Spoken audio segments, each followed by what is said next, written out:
Hello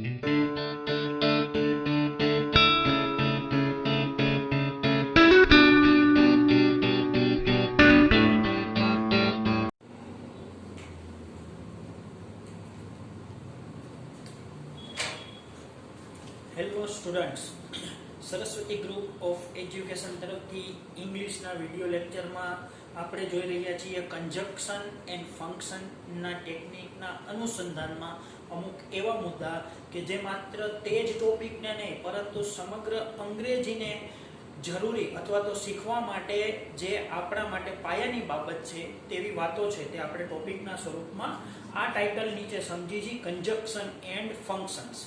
હવે conjunction and ફંક્શન્સના ગયા video લેક્ચરમાં આપણે જોયું હતું ડિસ્ક્રાઇબિંગ રિઝલ્ટ. અહીંયા લખ્યું છે ડિસ્ક્રાઇબિંગ રિઝલ્ટ એટલે કે પરિણામ દર્શાવનારા વાક્યો. હવે પરિણામ દર્શાવનારા વાક્યોના સંદર્ભમાં આપણે પહેલો ભાગ જોઈ ગયા. અહીંયા adverb clause of result part 2 છે.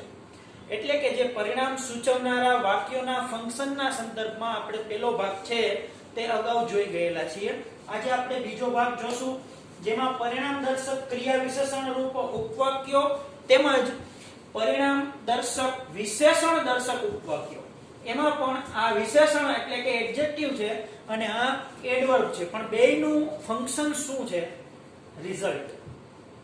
આ શબ્દ આવશે ત્યારે રિઝલ્ટ આવશે, પણ આ એડવર્બ ક્લોઝ છે અને આ એડજેક્ટિવ ક્લોઝ છે. આપણે અગાઉ જણાવી દીધું કે એડવર્બ ક્લોઝ એટલે જેમાં એક્શન વર્બ આવે, પ્લેડ, ગેટ, સ્પોક, અને એડજેક્ટિવ ક્લોઝ છે તેમાં ટુ બી ના રૂપો આવે, આર, ઇઝ, વોઝ વગેરે. બરોબર? તો આ રીતે આપણે આજે જોવાના છીએ. તેમાં સો ... ધેટ એટલે એવું કે અથવા તો એટલું કે તે એટલો ઝડપથી દોડ્યો કે તે રેસ જીતી ગયો. બરોબર? આજે આપણે જે જોવાના છીએ તે પોઝિટિવ સેન્સ છે. હમણાં તેની વાત કરીએ પહેલા આ બે શબ્દ પૂરા કરી લઈએ આપણે. ઇનફ પ્લસ 2 એટલે પૂરતા પ્રમાણમાં, જરૂરી માત્રામાં, જેટલું જોઈએ છે તેટલું. બરોબર? તો આજે આપણે સો, ધેટ અને ઇનફ પ્લસ 2 આ બે મુદ્દાઓ છે તેનો અભ્યાસ કરવાના છે. આગળ આપણે જે જોયેલું હતું પહેલા ભાગમાં તે હતું સો, ધેટ સાથોસાથ 2 પ્લસ 2 એટલે કે તે નેગેટિવ વાત હતી.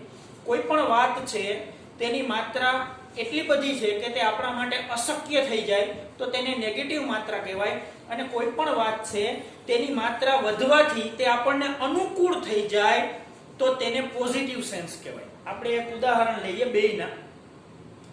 આ દાખલો એટલો અઘરો છે કે હું તેને ગણી શકતો નથી, તો આ નેગેટિવ માત્રા થઈ. પણ આપણે એમ કે આ વિષય એટલો સહેલો છે કે હું વાંચ્યા વગર પેપર લખી લઉં છું. આ વિષય એટલો સહેલો છે કે હું વાંચ્યા વગર પેપર દઈ શકું છું, લખી શકું છું. તો તમે આજે બીજી વખત જે તીવ્ર માત્રા થઈ ને સહેલાઈની, તે પોઝિટિવ સેન્સ છે. જો કે પોઝિટિવ સેન્સની માત્રાના સંદર્ભમાં સો અથવા તો ધેટ છે એમાં બહુ ફરક પડતો નથી. ફરક પડે છે અહીંયા ઇનફ પ્લસ 2, નેગેટિવમાં 2 પ્લસ 2 આવે અને પોઝિટિવ સેન્સમાં ઇનફ પ્લસ 2 આવે. ખાસ આ જ વાતને આપણે બંને મુદ્દામાં લેવા માટે આપણે તેના બે પાર્ટ છે તે રજૂ કરવા જરૂરી બન્યા, એટલે આપણે તેને બે ભાગમાં છે તે વહેંચી દીધું છે. તો હવે આપણે શરૂ કરીએ. એડવર્બ ક્લોઝમાં આ બંને વાત છે તે આપણે ઉપયોગમાં લેશું. ત્યારબાદ એડજેક્ટિવ ક્લોઝમાં પણ તે બે વાત છે શબ્દોનો ઉપયોગ કરી અને આપણે વાક્ય ફોર્મ કરી અને કન્જક્ટ કરશું. એટલે કે વાક્ય કન્જક્ટ કઈ રીતે થાય, તેની રજૂઆત કઈ રીતે થાય તે શીખશું. અને ઉપરાંત તે વાતનું પણ ધ્યાન રાખશું કે પરીક્ષામાં ફંક્શનના સંદર્ભમાં જ્યારે આ મુદ્દો પૂછાય તો તેનું ફંક્શન રહેશે રિઝલ્ટ. બરોબર? તો they played well, પહેલું વાક્ય they won the game. તેઓ સારું રમ્યા, તેઓ ગેમ જીતી ગયા. તો આપણે એમ કહેવું છે તેઓ એટલું બધું સારું રમ્યા કે તેઓ રમત જીતી ગયા. તો આપણે પહેલા તે વાત જોઈએ. તો they played so well that they, હાલો તમે આ રીતના they won the game ઈ જ રીતે સીધું લખી નાખો.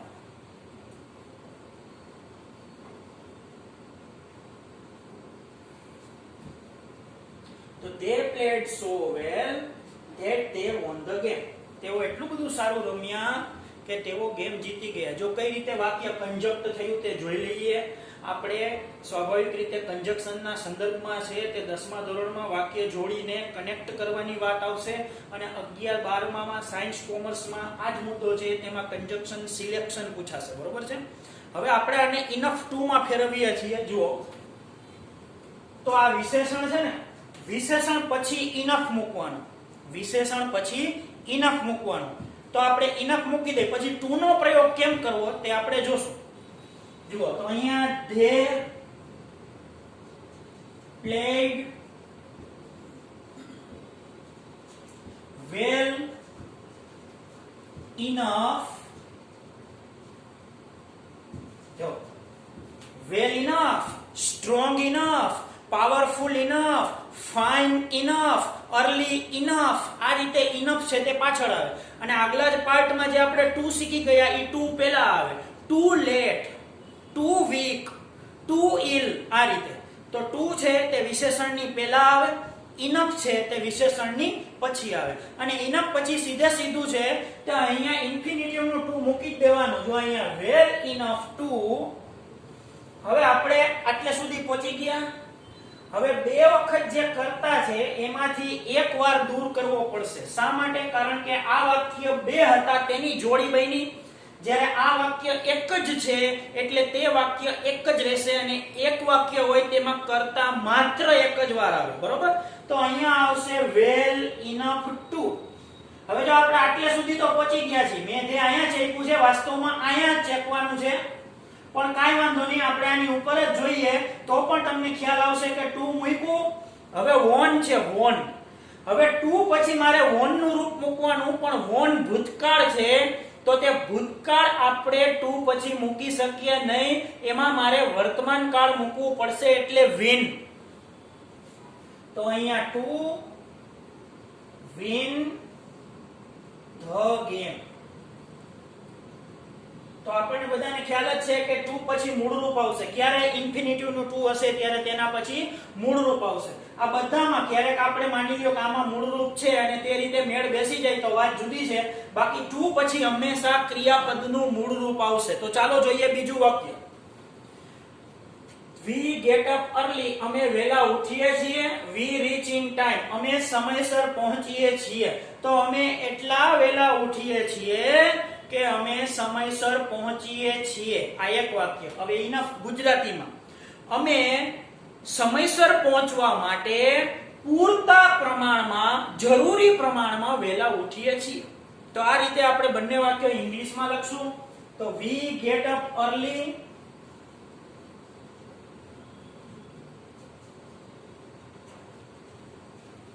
જો કે early ની પહેલા આપણે so મૂકવાનું છે. we get up so early that we reach in time.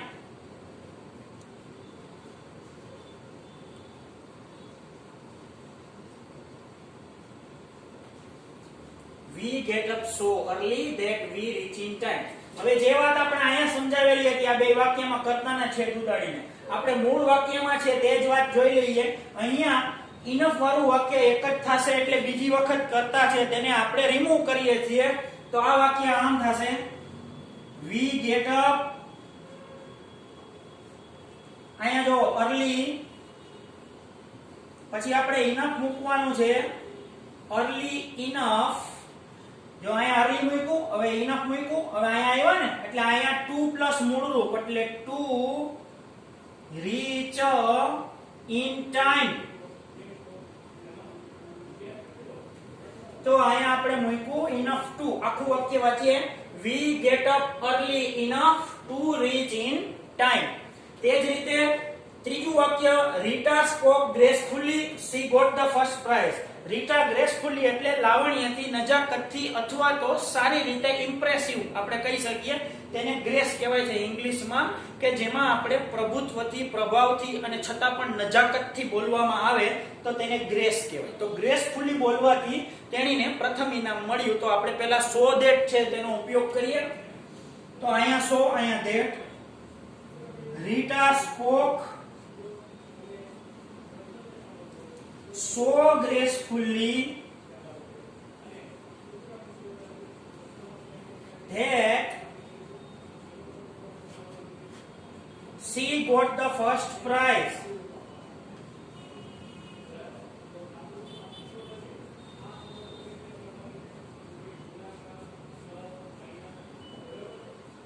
હવે આ જ બાબત છે આપણે ઇનફ માં કરતા છે તે આપણે ડિલીટ કરીએ તો રીટા સ્પોક ગ્રેસફુલી ઇનફ પહેલા આપણે એટલું લખીએ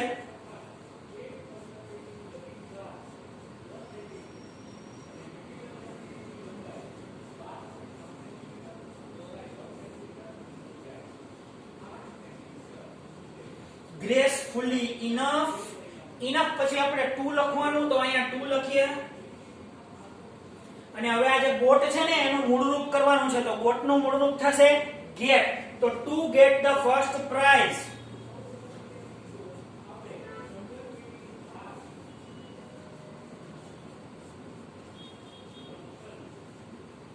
જુઓ તો Rita spoke gracefully enough to get the first prize. હવે આ વાત આપણે જોઈ તેમાં એક્શન વર્બ હતા played, get up અને spoke જેને કારણે આપણે તેને એડવર્બ ક્લોઝ એવા ટાઇટલ નીચે ભણ્યા. હવે આ જ વાત આ જ ફંક્શનને એડજેક્ટિવ ક્લોઝના સંદર્ભમાં છે તે આ રીતે લખી શકાય અને તેમાં પણ તે જ રીતે કન્વર્ઝન આવશે.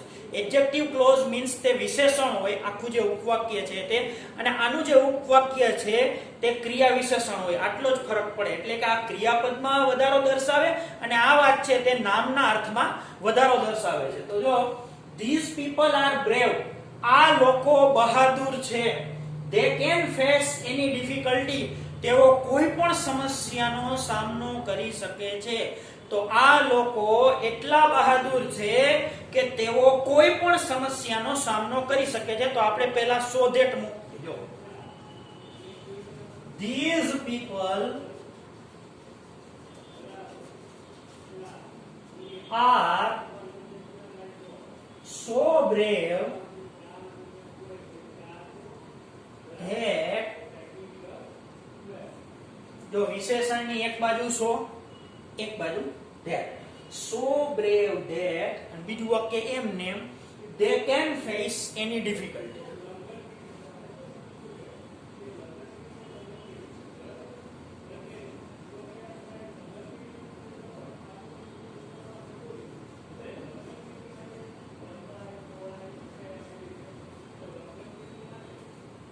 હવે આજ વાત આપણે ઇનફ ટુ ની મદદથી જોવાના છે. તો જો તમને યાદ હોય તો જે પહેલા પાર્ટમાં આપણે કીધું હતું તે શબ્દ આમાં દૂર કરવાના છે તે શબ્દ પહેલા આપણે દૂર કરી નાખીએ. જો ધે છે તે દૂર કરવું પડશે. હવે આપણે ટુ લખવું છે ઇનફ અને ટુ તો ઇનફ અને ટુ જ્યારે આપણે દૂર કરીએ એટલે કે સોરી ઇનફ અને ટુ આપણે મૂકીએ ત્યારે તેના પછી કોઈ પણ મોડાલ છે તે દૂર કરવું પડે. તો અહીંયા કેન મસ્ટ એવું કાંઈ પણ હોય કેન કુડ વુડ તો તે દૂર થઈ જાય. તો these people are હવે આના પછી આપણે ઇનફ મૂકવું છે તો brave enough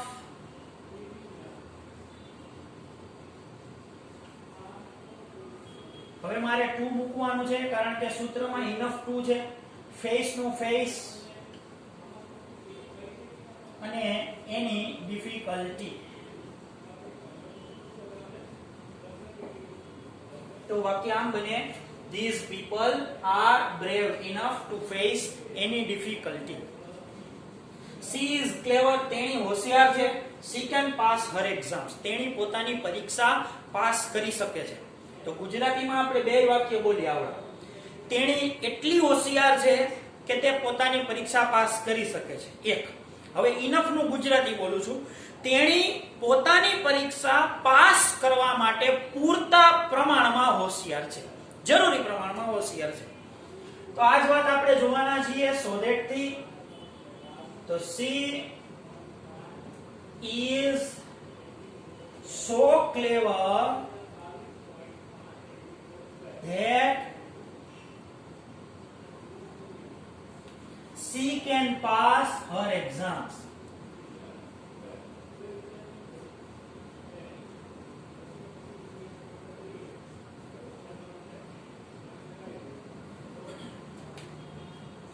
હવે પછીના વાક્યમાં થોડો ફેરફાર કરવાનો. એક તો સી દૂર કરવાનો, કેન દૂર કરવાનો, કારણ કે તમને ખબર છે ઇનફ પછી ડાયરેક્ટ આપણે અહીંયા મુખ્ય ક્રિયાપદ સાથે કનેક્શન આપી છે. તો ક્લેવર પછી enough, she is clever enough to. હવે અહીંયા પાસ નું મૂળ રૂપ પાસ her exams. તો she is clever enough to pass her exams.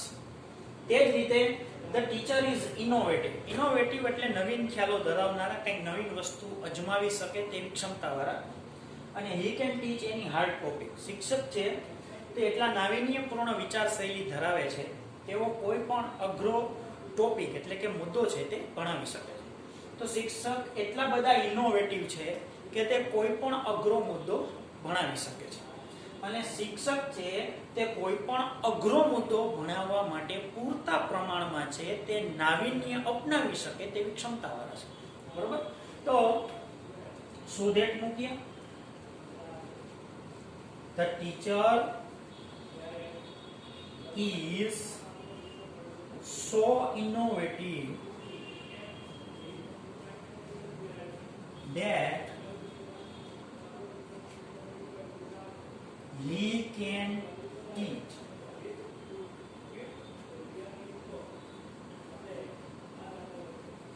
any hard topic.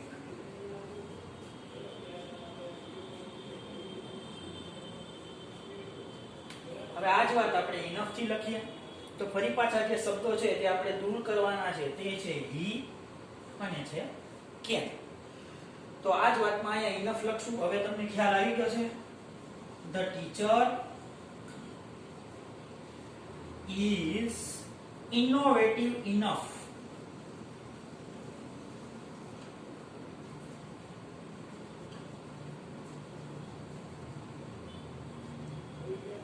to teach any hard topic.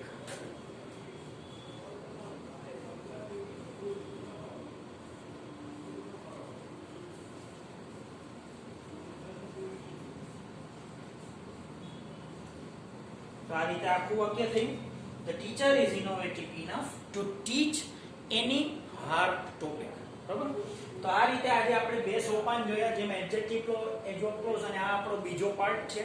પહેલો પાર્ટ આપણે અગાઉ જોઈ ગયેલા છીએ. કદાચ થોડું ઘણું ભૂલાઈ ગયું હોય તો રેપિડલી તે પણ જોઈ લેજો. અને આ બંને છે તેનું ફંક્શન છે ડિસ્ક્રાઇબિંગ રિઝલ્ટ.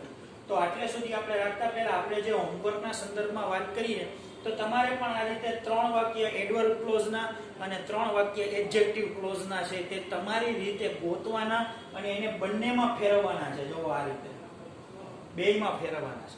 હવે એવું કરતા નહીં કે આને આ વાક્યમાં નામ ફેરવી નાખી અને પછી આપણે લખીએ. બરોબર? આપણી રીતે ક્રિયાપદને એવું આપણે ગોતીને લખશું. તમે જોઈ શકો છો કે બોર્ડ ઉપર સમજાવી પહેલેથી લખેલું હોય, થોડું સમજાવતા જાય અને લખતા જાય તો પણ 20-22 મિનિટમાં આરામથી લખી શકાય છે. તો તમારે તો તે 10 થી 15 મિનિટમાં છે તે કામ થઈ શકે. બરોબર? તો આટલે સુધી રાખીએ છીએ. હવે પછીના વિડિયો લેક્ચરમાં પાછા નવા મુદ્દા સાથે આપણે પ્રસ્તુત થશું.